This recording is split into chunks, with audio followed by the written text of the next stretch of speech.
Hello dear learners, আমি মনোহর হোসেন স্বাগতম করছি সবাইকে প্রোডাক্ট প্যাকেজিং কোর্সে। আজকে আমরা শুরু করছি আনুষ্ঠানিকভাবে আমাদের প্রোডাক্ট প্যাকেজিংয়ের কোর্সটি। তো কোর্সটি শুরু করার আগে কিছু গুরুত্বপূর্ণ বিষয় যেটা অ্যাজ এ ডিজাইনার আপনাকে জানতেই হবে। ফার্স্ট অফ অল, প্রোডাক্ট প্যাকেজিংটা কী এটা আমি আগেও ডেসক্রাইব করেছি, now I say again.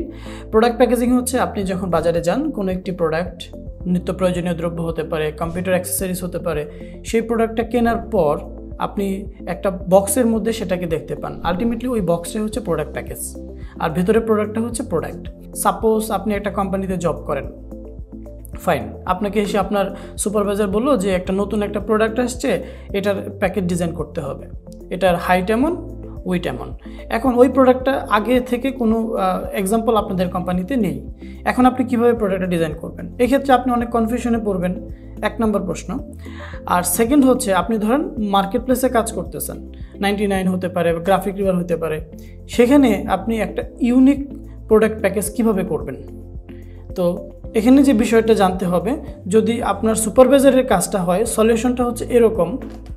Suppose এটাকে মনে করেন প্রোডাক্ট, লেটস সে এটা একটা সার্কিটের বক্স, আপনি এখন এটার ডিজাইনটা করবেন। একদম সিম্পল ওয়েতে আপনি জাস্ট প্রোডাক্টটা ধরবেন এবং একটা স্কেল নেবেন এবং তার উইট, এটা হচ্ছে তার ফ্রন্ট পার্ট। সো ফ্রন্টে যতটুকু উইট হবে, হাইট হবে, ঠিক ব্যাকেও সেম হচ্ছে বিষয়টা। আর এগুলো হচ্ছে inside flip, top, bottom, left. এই প্রত্যেকটা বিষয়কে আমরা স্কেল দিয়ে মেপে কাগজে নোট করে নিয়ে তারপর কাজটা করি। লেটস সে এই ফোনটার হাইট কত আছে? এখানে 6, উইটে আছে 3.5। সো এই যে বিষয়টা, এখন বক্সের থেকে আমাকে অবশ্যই ডাই কাটের জন্য একটু বেশি রাখতে হবে উপরে এবং নিচে। এই মাপগুলো নিয়ে প্র্যাকটিক্যালি কাজটা করতে হবে, আর এই কাজটাই আমরা এখন দেখব। সো এটা দেখার জন্য বি কন্টিনিউ দিস কোর্স।